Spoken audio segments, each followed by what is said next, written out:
Hello friends, good morning. നമ്മുടെ Kerala TV സീരിയലിലേക്ക് എല്ലാവർക്കും സ്വാഗതം. അങ്ങനത്തെ നമ്മുടെ ബാലനോട് ആ ചേട്ടൻ വന്ന് പറഞ്ഞ അനുസരിച്ച് നമ്മുടെ ആനന്ദിന് പെണ്ണ് കാണാനായിട്ട് പോകണം എന്നുള്ള കാര്യം വീട്ടിലെല്ലാവരോടുമായിട്ട് പറയുക. പക്ഷെ ആനന്ദ് അതിന് തയ്യാറാകുന്നില്ല. ആനന്ദ് പറയുന്നത് താൻ പോണില്ല എന്നുള്ളതാണ്. ആനന്ദിന് ഇങ്ങനൊരു വിവാഹം വേണ്ട എന്ന് പറഞ്ഞുകൊണ്ട് ആനന്ദ് പറയുന്നത്. അപ്പോൾ അത് കേട്ട് കഴിഞ്ഞപ്പോഴേക്കും തൻ്റെ തീരുമാനമാണ് ഇവിടെ നടക്കേണ്ടത് എന്നുള്ള രീതിയിൽ ഇങ്ങനെ പറഞ്ഞു. അപ്പോൾ ആര്യൻ്റെ കാര്യം എന്നിട്ട് എടുത്തിട്ടു. അപ്പോൾ ആര്യനെ കല്യാണം വിളിക്കുന്നതിനെ പറ്റി മറ്റു കാര്യങ്ങളൊക്കെ ഇങ്ങനെ ചോദിച്ചു കഴിഞ്ഞപ്പോഴേക്കും ആര്യനെ താൻ വിളിക്കില്ല എന്നുള്ള കാര്യം ബാലൻ ഇങ്ങനെ പറയുക. അപ്പോൾ ബാലൻ അത് പറഞ്ഞത് കേട്ടപ്പോൾ അവർക്കെല്ലാവർക്കും ആകെ ഒരു വിഷമമായി. അങ്ങനെ പറയരുതെന്നും പറഞ്ഞ് ഇവർ പറയുന്നുണ്ട്. പക്ഷെ ബാലൻ അതൊന്നും കേൾക്കാനൊന്നും തയ്യാറാകുന്നില്ല. ആര്യൻ തന്നെ വഴിയിൽ വെച്ച് അപമാനിച്ചതിൻ്റെ കാര്യങ്ങളൊക്കെയാണ് ബാലൻ ഇങ്ങനെ പറയുന്നത്. എന്നിട്ട് പിന്നെ ബാലൻ അതെല്ലാം പറയുന്നത് കേട്ട് കഴിഞ്ഞപ്പോൾ ഗോമതി ആണെങ്കിൽ എൻ്റെ മോനില്ലാത്ത കല്യാണം എനിക്ക് അംഗീകരിക്കാൻ പറ്റില്ല, അത് പറ്റില്ല, ഇത് പറ്റില്ല എന്ന് പറഞ്ഞിട്ട് ഗോമതി ഇങ്ങനെ പറഞ്ഞു. പക്ഷെ ആരംഗീകരിച്ചാലും ഇല്ലെങ്കിലും ഈ കല്യാണം ഞാൻ നടത്തിയിരിക്കും എന്ന് പറഞ്ഞ് ബാലൻ കടയിലേക്ക് പോകുക. ബാലൻ അങ്ങ് പോയി കഴിഞ്ഞപ്പോഴേക്കും വിഷമിക്കേണ്ട, സങ്കടപ്പെടേണ്ടെന്നും പറഞ്ഞുകൊണ്ട് നേരത്തേക്കും ധർമ്മനും അതുപോലെ തന്നെ ആകാശും ഒക്കെ ഇങ്ങനെ പറയണം. അപ്പോൾ ഈ ആനന്ദാണെന്നുണ്ടെങ്കിൽ അവിടെ കിടന്ന് ഭയങ്കരമായിട്ട് ഇങ്ങനെ ചൂടാവുന്ന രീതിയിൽ സംസാരിച്ച് ഞാൻ പറഞ്ഞതല്ലേ എനിക്ക് കല്യാണം വേണ്ടെന്ന് ഞാൻ പറഞ്ഞതല്ലേ എന്നൊക്കെ ചോദിച്ച് അത് കേട്ടപ്പോൾ എന്തായാലും അച്ഛൻ ഇത്രയും നിർബന്ധിച്ച് പറഞ്ഞ സ്ഥിതിക്ക് അവിടെ വരെ പോയ പെൺകുട്ടിയെ ഒന്ന് കാണും. മാത്രമല്ല അച്ഛനെ അത്ര മാത്രം ബഹുമാനിക്കുകയും അല്ലെങ്കിൽ ആദരിക്കുകയും ചെയ്യുന്ന വ്യക്തികളാണ് അവർ. അപ്പോൾ അവർ പറഞ്ഞതിന് എന്തെങ്കിലും ഒരു വില നമ്മൾ കൊടുക്കണ്ടേ, അല്ലെങ്കിൽ അച്ഛനല്ലേ അവരുടെ മുന്നിൽ നാണം കിടുന്നതെന്നൊക്കെ ചോദിച്ചു. അപ്പോൾ അങ്ങനെയൊക്കെ പറഞ്ഞു കഴിഞ്ഞപ്പം ശരി, എന്നാൽ പിന്നെ അച്ഛൻ്റെ മാനം കാക്കാൻ വേണ്ടി പോകാം എന്ന് ആനന്ദം തീരുമാനിച്ചു. അങ്ങനെ അതും കഴിഞ്ഞ് ധർമ്മനും അതുപോലെ തന്നെ ആകാശം കൂടി നേരെ കടയിലേക്ക് ചെല്ലുക. അപ്പോൾ ബാലൻ അവിടെ കടയിൽ ചെന്നു, ഇവരും പിന്നാലെ ചെന്ന് കഴിഞ്ഞപ്പോൾ ആണെങ്കിൽ നമ്മുടെ രാമേട്ടനോട് കാര്യങ്ങളെല്ലാം പറയണല്ലോ. അപ്പോൾ അദ്ദേഹത്തിനോട് ഇന്ന പോലെ സാറിനെ കണ്ടതും അതുപോലെ തന്നെ സാർ ഇന്ന് അമ്പലത്തിലേക്ക് വിളിച്ചു വരുത്തിയതും തുടങ്ങിയ കാര്യങ്ങളെല്ലാം പറഞ്ഞു. അപ്പോൾ അതൊക്കെ കേട്ടപ്പോൾ രാമേട്ടനും ഭയങ്കര സന്തോഷമായി. കണ്ടില്ലേ ബാല, നല്ല നല്ല നിമിത്തങ്ങൾ ഓരോന്നായിട്ട് സംഭവിക്കുന്നത് നീ കണ്ടില്ലേ എന്ന് ചോദിച്ചു. എന്തായാലും നിനക്ക് അമ്പലത്തിൽ പോകാൻ തോന്നിയത് ഒരു പക്ഷേ ആനന്ദിന് പറ്റിയ പെൺകുട്ടി അദ്ദേഹത്തിൻ്റെ മകൾ തന്നെ ആയതുകൊണ്ടായിരിക്കുമെന്നും പറഞ്ഞുകൊണ്ട് ഇങ്ങനെ രാമേട്ടൻ പറയാം. അപ്പോൾ അങ്ങനെ തന്നെയാണ് രാമേട്ട എനിക്കും തോന്നുന്നതെന്നും പറഞ്ഞുകൊണ്ട് നമ്മുടെ ബാലൻ ഇങ്ങനെ അന്നേരം പറഞ്ഞു കേട്ടോ. ബാലൻ അത് പറയുന്നത് കേട്ട് കഴിഞ്ഞപ്പോൾ രാമേട്ടനും ഇതിനെപ്പറ്റി ഇങ്ങനെ പറഞ്ഞുകൊണ്ടിരിക്കുക. അപ്പോഴാണ് അവർ രണ്ടുപേരും കൂടെ അങ്ങോട്ടേക്ക് വരുന്നത്. അവർ രണ്ടുപേരും കൂടെ കയറി വരുന്നു. വന്ന സമയത്ത് അവിടെ ഇവർ ഇതിനെപ്പറ്റി സംസാരിച്ചുകൊണ്ട് നിൽക്കുക. പിന്നെ രാമേട്ടൻ അതിനെപ്പറ്റി ധർമ്മനോടും അതുപോലെ തന്നെ ആകാശിനോടും സംസാരിച്ചു. അങ്ങനെ അവർ ഈ കാര്യമൊക്കെ പറഞ്ഞ് നിൽക്കുന്നു.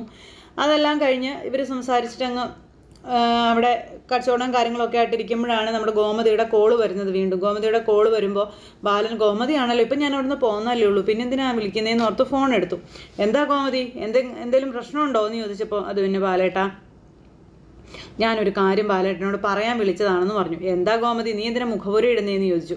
അതെ, ഞാൻ പറയുന്ന കാര്യം കേട്ട് ബാലേട്ടൻ ദേഷ്യപ്പെടാനൊന്നും നിൽക്കരുത്. ഒരമ്മയാണ് ഞാൻ, അതുകൊണ്ട് തന്നെ എൻ്റെ വിഷമം അത് ബാലേട്ടൻ മനസ്സിലാക്കണമെന്ന് പറഞ്ഞു. നിൻ്റെ ഏത് വിഷമത്തിനാണ് ഗോമതി ഞാൻ കൂടെ നിൽക്കാതിരുന്നിട്ടുള്ളത്, നീ കാര്യം പറയാൻ പറഞ്ഞു. അപ്പോഴേക്കും അമ്മ പറയാൻ പോകുന്ന ഏകദേശം ഈ കാര്യമാണെന്നുള്ളത് പുറകിൽ നിന്ന മകനും അതുപോലെ തന്നെ ധർമ്മനും മനസ്സിലായി. അവരന്നേരം ഇത് കേട്ടിങ്ങനെ സന്തോഷമായിട്ട് നിൽക്കുക. ഈ സമയത്ത് ആര്യൻ്റെ കാര്യമാണ് ഗോമതി പറയുന്നത്. ഗോമതി ആണെങ്കിൽ ആര്യൻ്റെ കാര്യങ്ങളിങ്ങനെ ഓരോന്ന് പറയുന്നത് കേട്ട് കഴിഞ്ഞപ്പോഴത്തേക്കും നമ്മുടെ ബാലൻ അതൊന്നും എതിർപ്പില്ലാതെ നിന്ന് കേൾക്കുക. ഈ കുടുംബത്തിൽ നല്ലൊരു മംഗളകാര്യം നടക്കാൻ പോവുമല്ലേ, അപ്പോൾ അങ്ങനെ നടക്കുന്നത് കൊണ്ട് തന്നെ ഈ വീട്ടിലെ നമ്മുടെ മക്കളെല്ലാവരും വേണ്ടേ, നമ്മുടെ മക്കൾ വേണം, ആര്യൻ നമ്മളോടൊപ്പം വേണം എന്നും പറഞ്ഞ് ഗോമതി ഇങ്ങനെ പറഞ്ഞു. അത് കേട്ടപ്പോൾ ബാലൻ പറഞ്ഞു, അതെ ഗോമതി, ആര്യനെ ഞാനായിട്ട് ഇറക്കി വിട്ടതല്ല, അതുകൊണ്ട് തന്നെ ഞാൻ വിളിച്ചിട്ട് അവനിനി വരികയും വേണ്ട. അവന് സ്വയം ഇഷ്ടം തോന്നി അവൻ വരട്ടെ, അവൻ്റെ വീടല്ലേ അത്, അവൻ എപ്പോൾ വേണമെങ്കിലും വരാം. പക്ഷേ ഞാൻ അവനോട് വരാൻ പറഞ്ഞു ചെന്ന് താണുകയാണ് അപേക്ഷിക്കില്ല. ഞാൻ പറഞ്ഞിട്ട് അവൻ നമ്മുടെ വീട്ടിലേക്ക് വരികയും വേണ്ട എന്ന് പറഞ്ഞു. അപ്പോൾ അത് കേട്ട് കഴിഞ്ഞപ്പോൾ തന്നെ ഗോമതിക്ക് പകുതി ആശ്വാസമായി. ബാലൻ ചെന്ന് പക്ഷേ വീട്ടിലേക്ക് വരാൻ ബാലൻ അനുവാദം കൊടുത്തല്ലോ. അപ്പോൾ അതിൻ്റെ ഒരു ഇതങ്ങനെ ഉണ്ട് കേട്ടോ. അങ്ങനെ അതും പറഞ്ഞ് ഇങ്ങനെ അത് കഴിഞ്ഞിട്ട് ബാലൻ ഇങ്ങനെ ഫോൺ കട്ട് ചെയ്ത് കഴിഞ്ഞപ്പോഴത്തേക്ക് ഇവർക്കും സന്തോഷമായി. എന്നാന്ന് വെച്ചാൽ ആര്യനോട് വരണ്ടെന്നൊന്നും അച്ഛൻ പറഞ്ഞില്ലല്ലോ, അതുകൊണ്ട് അതെല്ലാം കഴിഞ്ഞു. ഇങ്ങനെ ബാലൻ ഗോമതി വിളിച്ചതിനെ പറ്റി അവരോട് പറഞ്ഞു. അത് കഴിഞ്ഞപ്പോൾ ഇവർ അച്ഛനും മക്കളും അതുപോലെ രാമേട്ടനും ഒക്കെ ആയിട്ട് സംസാരിച്ചുകൊണ്ടിരിക്കും. അവിടെ കടയിൽ പിന്നെ അവരുടെ സംസാരം ഇതെല്ലാം അങ്ങനെ നടക്കുന്നു. ഇത് കഴിഞ്ഞപ്പോൾ പിന്നെയെന്ന് പറഞ്ഞിട്ടുണ്ടെങ്കിൽ നമ്മുടെ ആര്യൻ മിത്രയെ കോളേജിൽ കൊണ്ടുവിട്ടായിരുന്നല്ലോ. കൊണ്ടുവിട്ടിട്ട് മിത്രയെ തിരിച്ച് വിളിച്ചുകൊണ്ട് വരാനായിട്ട് കോളേജിൽ ചെന്ന് കഴിഞ്ഞപ്പോൾ മിത്ര എവിടെയെങ്ങും ഇല്ല. അപ്പം മിത്ര എവിടെ പോയതാ? മിത്രേനെ വിളിച്ചു, പക്ഷേ ഇല്ല. അപ്പോൾ കൂട്ടുകാരികൾ അതിൽ വന്നപ്പോൾ മിത്ര എന്തെന്ന് ചോദിച്ചപ്പോൾ മിത്ര നേരത്തെ പോയല്ലോ എന്ന് പറഞ്ഞു. നേരത്തെ പോവേ, എങ്ങോട്ട് പോയതാ? അവളൊന്നും എന്തെങ്കിലും പറഞ്ഞോ എന്ന് ചോദിച്ചപ്പോൾ ഒന്നും പറഞ്ഞില്ല.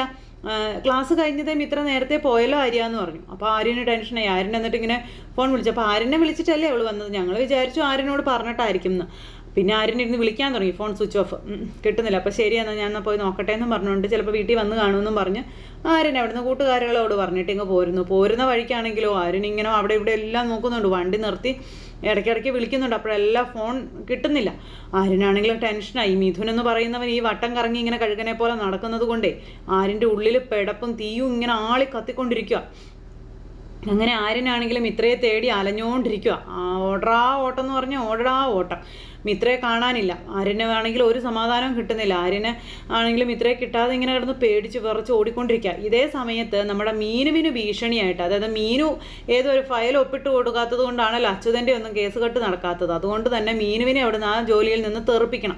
അതിന് വേണ്ടിയിട്ടുള്ള പരിശ്രമങ്ങൾ അവരവിടെ നടത്തിക്കൊണ്ടിരിക്കുക. അതിന് വേണ്ടിയിട്ട് ഈ മീനുവിനെ എപ്പോഴും എടുത്തിട്ട് ഇങ്ങനെ പൊരിക്കുന്ന ഒരു മേഡത്തിൻ്റെ കാര്യം പറഞ്ഞൊരു കൗൺസിലർ അവരെ നേരിട്ട് കാണുന്നു. അവരെ നേരിട്ട് കണ്ട് അവർക്ക് കൈക്കൂലി ഓഫർ ചെയ്ത് മീനാക്ഷിയെ അവിടെ നിന്ന് പറപ്പിക്കാൻ വേണ്ടിയിട്ട് അങ്ങനെ ഒരു കാര്യം ചെയ്യാനായിട്ട് ഈ അച്യുതനും അതുപോലെ തന്നെ അലോകും കൂടെ പ്ലാൻ ഒരുക്കുന്നിട്ട് ആ പുള്ളിക്കാരിയെ കണ്ടു. ആ പുള്ളിക്കാരിയെ കണ്ടു കഴിഞ്ഞപ്പോൾ പുള്ളിക്കാരി പറഞ്ഞു മീനാക്ഷി എന്ന് പറയുന്നത് വളരെ പക്കയായിട്ടുള്ള ഒരു സ്റ്റാഫാണെന്നും അതുപോലെ തന്നെ അവരെ എനിക്കൊരു പരിധി കൂടുതലൊന്നും ചെയ്യാൻ പറ്റില്ല എന്നുള്ള കാര്യമൊക്കെ പറഞ്ഞു. നേരത്തേക്കും ഈ അച്യുതൻ എൻ്റെ പൊന്ന് പുള്ളിക്കാരുടെ പേരും വിളിച്ചിട്ട് നീ ഇതെന്താ ഈ പറയുന്നേ, അവൾ അവിടെ ഇരുന്ന് കഴിഞ്ഞിട്ടുണ്ടെങ്കിൽ കാര്യങ്ങളൊന്നും നടക്കില്ല.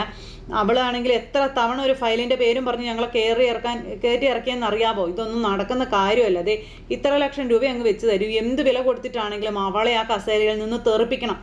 ആ ഒരു തെറിപ്പിക്കൽ കൊണ്ട് അവൾ പിന്നെ ഒരിക്കലും അവളുടെ പത്തി പൊക്കരുതെന്നൊക്കെ പറഞ്ഞിങ്ങനെ പറയാം. അത് ദേവമംഗലത്തിനും അതുപോലെ തന്നെ അവൾക്കും ഒരു തിരിച്ചടി ആയിരിക്കണമെന്ന് പറഞ്ഞു. അപ്പോൾ ഈ പുള്ളിക്കാരി ഇവരുടെ ചിങ്കടി ആയതുകൊണ്ട് ഇവർ പറയുന്ന കാര്യങ്ങളെല്ലാം പുള്ളിക്കാരി കേൾക്കുന്നു. മീനാക്ഷിയുടെ ജോലി തെറിപ്പിക്കുക എന്നുള്ളത്. പിന്നെ അവിടെ ഓഫീസിൽ വമ്പം പൊട്ടലും ചീറ്റലും പ്രശ്നവും കാര്യങ്ങളും ഒക്കെയായി. നമ്മുടെ മീനുവിനെ ഇവരെടുത്തിട്ട് പൊട്ടഞ്ഞുകൊണ്ടിരിക്കുക. ഈ സമയത്ത് കാര്യങ്ങളെല്ലാം പകുതി സക്സസ് ആയി എന്നുള്ളൊരു അഹങ്കാരത്തിൽ നേരെ കൃഷ്ണമംഗലത്തേക്ക് അച്യുതം വന്നു. എന്നിട്ട് രാജശ്രീയെ വിളിച്ചിട്ട് രാജശ്രീയോട് പറയുവാണ്, രാജശ്രീ നമ്മൾ ജയിച്ചു, ഇനി ആ മീനാക്ഷി എന്ന് പറയുന്നവളെ തല പൊക്കില്ല. അപ്പോഴേക്കും നന്ദിത ഇത് കേട്ടു കേട്ടോ. നന്ദിത പുറത്ത് നിൽക്കുമായിരുന്നു. നന്ദിത എന്നിട്ട് പതുക്കെ ജനൽ വഴി ഇങ്ങനെ വന്ന് ഇവരുടെ ഗൂഢാലോചന കേൾക്കുവാണ്. അങ്ങനെ ദേവമംഗലത്തെയും മീനുവിനെയും കൊടും വഞ്ചനയിലൂടെ ചതിക്കാൻ കാത്തു നിൽക്കുന്ന അച്യുതൻ്റെ സകല പ്ലാനും പൊളിക്കാനായിട്ട് തന്നെ നമ്മുടെ നന്ദിത വന്ന് നിൽക്കുക.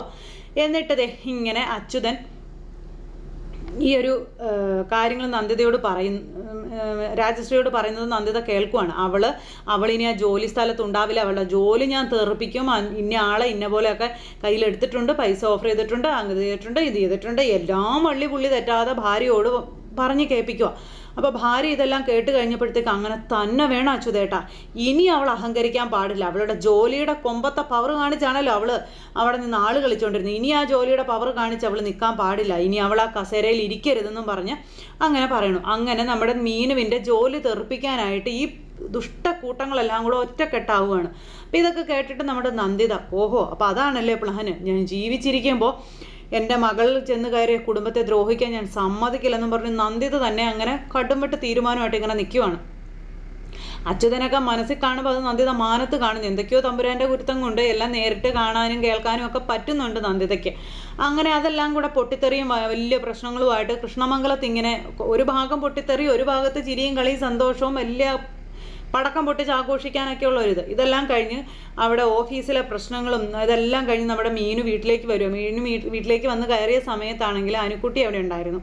അനു ആണെന്നുണ്ടെങ്കിൽ മീനുവിനോട് ചേച്ചി എന്ന് പറഞ്ഞ് ഓടിച്ചെന്ന് വർത്താനമൊക്കെ പറയുന്നു. പിന്നെ വിശേഷമൊക്കെ പറയാനായിട്ട് ചെല്ലുമ്പോഴേക്കും നമ്മുടെ മീനു അനുവിനെ ഇങ്ങനെ അവോയ്ഡ് ചെയ്തിട്ട് അകത്തേക്ക് കയറി പോകാൻ നോക്കും. അപ്പോഴേക്കും ചേച്ചി എന്താ ഇത് ഞാൻ പറയുന്നൊന്നും കേൾക്കാത്ത, ചേച്ചി എന്തിനാ എന്നെ ഇങ്ങനെ അവോയ്ഡ് ചെയ്തിട്ട് പോകണേ എന്ന് ചോദിച്ചുകൊണ്ട് ഈ കൊച്ചങ്ങോട്ടേക്ക് ചെന്നപ്പോഴത്തേക്കും ഒന്ന് അനു എന്നും പറഞ്ഞുകൊണ്ട് അനുവിനെ പിടിച്ച് തള്ളിയിട്ട് മീനു മുറിയിലേക്ക് കയറി വാതിലടച്ചു. എന്നിട്ട് അതിനകത്ത് ഇരിക്കുക. ഭയങ്കര ടെൻഷനാണ്. അപ്പം അനുവിനറിയില്ലല്ലോ മീനാക്ഷിയുടെ ടെൻഷൻ എന്താ, അല്ലെങ്കിൽ മീനാക്ഷിയുടെ ജോലിക്ക് എന്ത് സംഭവിച്ചതൊന്നും അറിയത്തില്ലല്ലോ. മീനാക്ഷി ഒരു വലിയ പ്രതിസന്ധി ഘട്ടം നേരിട്ടിട്ടാണ് വരുന്നതെന്നുള്ളത് അറിയില്ലല്ലോ. അപ്പം അങ്ങനെ ആ ഒരു വല്ലാത്തൊരിതിൽ നമ്മുടെ മീനാക്ഷി അകത്ത് തല പുകഞ്ഞാലോചിച്ച് വിഷമിച്ചു ഇരിക്കുക. ഈ സമയത്ത് മീനാക്ഷി അങ്ങനെ പെരുമാറിയത് അനുവിന് വിഷമായി. അനു വന്നിട്ട് അവിടെ നിന്ന് സങ്കടപ്പെട്ട് നേരത്തെ നമ്മുടെ ഗോമതിയോട് ഇത് പറയാനായിട്ട് പോകണം. അപ്പോൾ ഗോമതിയും ആര്യൻ്റെ കാര്യം ആലോചിച്ച് ഇങ്ങനെ ആകെ വെപ്രാളം കയറിയിരിക്കുക. ഈ സമയത്താണ് ആര്യൻ അവിടെ നമ്മുടെ മിത്രയെ കാണാത്തതിൻ്റെ പേരിൽ നാടായി നാട് മുഴുവൻ ഇങ്ങനെ അലഞ്ഞുകൊണ്ടിരിക്കുന്നത്. ഇതിലെല്ലാം പോയിട്ടും കിട്ടുന്നില്ല മിത്ര എവിടെയാണെന്നും അറിയത്തില്ല. വിളിക്കുന്നുണ്ട്, പക്ഷെ ഇനിയിപ്പോൾ വീട്ടിലേക്ക് ചെന്നിട്ടുണ്ടോ എന്ന് അറിയില്ലല്ലോ. പക്ഷെ വീട്ടിലോട്ട് ചെന്നിട്ടുണ്ടെങ്കിൽ അത് വിളിക്കാതിരിക്കുമോ, ഫോൺ ഓഫാക്കി വെക്കില്ലല്ലോ. ഇതൊക്കെ ഇങ്ങനെ ആരും ചിന്തിക്കുന്നുണ്ടേ. എന്നിട്ട് ആരും ഇങ്ങനെ കിടന്ന് നെട്ടോട്ട് ഓടിക്കൊണ്ടിരിക്കുക മീനാക്ഷിയെ കാണാനായിട്ട്, മിത്രയെ കാണാനായിട്ട്. മീനാക്ഷി അന്നേരം ഇവിടെ ഇങ്ങനെ ആകെ തകർന്ന് തരിപ്പണമായിട്ടിരിക്കുക. ഈ സമയത്ത് നന്ദിത ഇതെല്ലാം മനസ്സിലാക്കിക്കൊണ്ട് ഇവരുടെ കുരുട്ട് ബുദ്ധിക്ക് അല്ലെങ്കിൽ ചതിപ്രയോഗത്തിന് പ്രതിരോധിക്കാനായിട്ടുള്ള വഴികളുമായിട്ട് നമ്മുടെ നന്ദിത ഓരോന്ന് ഇങ്ങനെ ചെയ്യാൻ, തന്നെ കൊണ്ട് പറ്റുന്ന രീതിയിൽ ചെയ്യാനൊക്കെയുള്ള കാര്യങ്ങളെല്ലാം ഇങ്ങനെ മനസ്സുകൊണ്ട് ചിന്തിക്കുന്നു. അപ്പോൾ ഒരു പക്ഷേ അത് മീനാക്ഷിയോട് ചെന്ന് പറയുന്നതാകാം, അല്ലെങ്കിൽ അനന്തനോട് പറയുന്നതാകാം, അല്ലെങ്കിൽ വേറെ ഏതെങ്കിലും രീതിയിൽ ഇവർ കൈക്കൂലി ഓഫർ ചെയ്ത് അവരെ കൊണ്ട് ചെയ്യിച്ചതാണെന്നുള്ള കാര്യം നന്ദിത പുറത്തു കൊണ്ടുവരുന്നതാകാം. അങ്ങനെ പല രീതിയിലും പല കാര്യങ്ങളും ഒക്കെ ആയിട്ട് ഇങ്ങനെ മൊത്തം കുഴഞ്ഞു മറിഞ്ഞ കേസുകെട്ടായിട്ടാണ് നമ്മുടെ കഥ വരുന്നത്. അപ്പോൾ എന്തായാലും ആനന്ദിൻ്റെ കല്യാണം അതിനി എന്തെല്ലാം സംഭവിച്ചാലും പൊടി പൂരവാക്കുമെന്നും, എങ്ങനെയാണ് ബാലൻ നടത്തുന്ന കല്യാണം ഏത് ലെവലിൽ എത്തുമെന്ന് ഞാൻ കാണിച്ചു തരാമെന്നുള്ള ആ ഒരു പ്രതികാര മനോഭാവമായിട്ട് നമ്മുടെ ബാലൻ ഇങ്ങനെ നടക്കുന്നു. അങ്ങനെ മൊത്തത്തിലെല്ലാം കൂടി കുഴഞ്ഞ് മൊത്തം ചക്ക കുഴയുന്നത് പോലെ കുഴഞ്ഞു കിടക്കുക. ഇനി ഇതെല്ലാം കൂടി ഇങ്ങനെ നാം ആ ഒരു സ്വാമി പറഞ്ഞതുപോലെ തന്നെ കരയാനുള്ള ഒരുപാട് അവസരങ്ങൾ വരുന്നുണ്ട്. അതെല്ലാം മാറി വലിയ സന്തോഷത്തിനുള്ള വഴിയും ഒരുങ്ങുന്നുണ്ട്. സന്തോഷിക്കാനായിട്ട് തയ്യാറെടുത്തോളാനാണല്ലോ അന്ന് ആ സ്വാമി പറഞ്ഞത്. അപ്പോൾ സ്വാമി പറഞ്ഞതുപോലെ തന്നെ കാര്യങ്ങളെല്ലാം കറങ്ങി തിരിഞ്ഞും കുഴഞ്ഞും മറിഞ്ഞും ഒക്കെ വരുന്നുണ്ട്. അപ്പോൾ ഇനി വരാൻ പോകുന്നത് വലിയ വെല്ലുവിളികളും അതിനെ നേരിടുന്ന തിന്മയ്ക്കെതിരെ പോരാടുന്ന നന്മയും അങ്ങനെയൊക്കെ ഒത്തിരി വിശേഷങ്ങളാണ്. അപ്പോൾ ആരും തന്നെ മിസ് ചെയ്ത് കളയാതെ എല്ലാവരും കാത്തിരുന്ന് കാണണം കേട്ടോ. എല്ലാവർക്കും നല്ലൊരു ദിവസം ആശംസിക്കുകയാണ്. എല്ലാവരുടെയും സപ്പോർട്ടിനും സ്നേഹത്തിനും ഒത്തിരി നന്ദി ഹൃദയത്തിൻ്റെ ഭാഷയിൽ അറിയിക്കുകയാണ്. അടുത്ത സൂപ്പർ ഹിറ്റ് കഥയുമായി കാണുന്നത് വരെ എല്ലാവർക്കും നന്ദി. അതോടൊപ്പം നിങ്ങൾ തരുന്ന സപ്പോർട്ടിനും സ്നേഹത്തിനും 1000 നന്ദി ഹൃദയത്തിൻ്റെ ഭാഷയിൽ അറിയിക്കുകയാണ്. അടുത്ത സൂപ്പർ ഹിറ്റ് കഥയുമായി കാണുന്നത് വരെ എല്ലാവർക്കും നന്ദി. See again, take care, bye bye, Tata.